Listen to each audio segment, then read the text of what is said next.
Assalamualaikum. Ngam bonus 100% XM. Kalau korang pakai Vantage XM, dua-dua tengah bagi bonus 100% ni.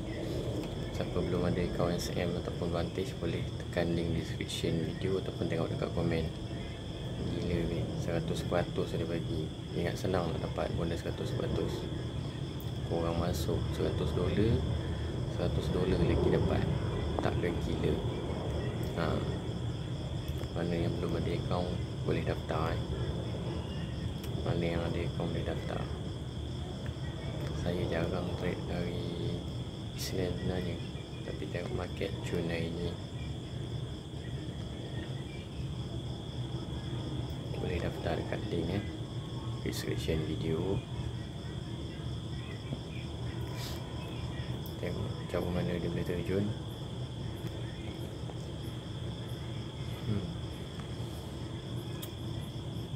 Okey, sekian sahaja video. Assalamualaikum. Kita cedok sikit saya tadi. Bila masuk awal lah pun tak apa, kita buat balik. Assalamualaikum.